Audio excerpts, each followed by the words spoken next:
La décentralisation au Cameroun est à l'image de ce bébé qui, après sa naissance, a besoin du temps pour ramper, faire ses premiers pas et ensuite marcher. When you deliver a baby, the baby actually can't even sit.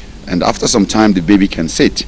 Le maire de la ville de Kumba confesse ainsi qu'il y a encore du chemin et que les populations doivent simplement prendre leur mal en patience pour voir le bout du tunnel. Aux côtés du Cameroun, la France entend jouer sa partition afin que ce processus s'accélère. Pour le plus grand bonheur des populations, l'ambassadeur de France n'a pas fait l'économie des mots pour réitérer le soutien de son pays à l'Association des communes et villes unies du Cameroun. L'objet de ma visite, c'était de faire connaissance et puis surtout comprendre où en sont les communes et les villes dans ce processus qui a été lancé il y a 1 an et demi environ sur la décentralisation.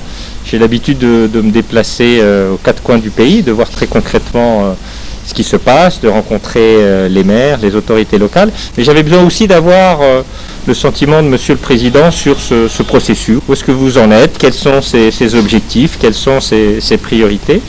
Dans cette perspective, la France, qui est fortement impliquée dans l'accompagnement des collectivités territoriales décentralisées, entend poursuivre dans la même lancée pour des résultats encore plus probants. En matière de formation, en matière de développement local, nous avons déjà pas mal de projets, des projets ambitieux, notamment capitale régionale et bien d'autres. Une partie de ces projets ont été freinés à cause de la Covid. Mais notre souhait, c'est de reprendre ça dès que les conditions le permettront. En tout cas, c'est un objectif stratégique de la France que d'accompagner le Cameroun dans la décentralisation au profit des populations, au profit des territoires, des communes et des villes. L'expertise de la France, qui cumule une 40aine d'années d'expérience en matière de décentralisation, est vue d'un bon œil par l'équipe conduite depuis le 3 novembre dernier par Augustin Tamba. Il y a un plaidoyer intensif que nous menons dans les CVUC en direction du gouvernement et des institutions internationales.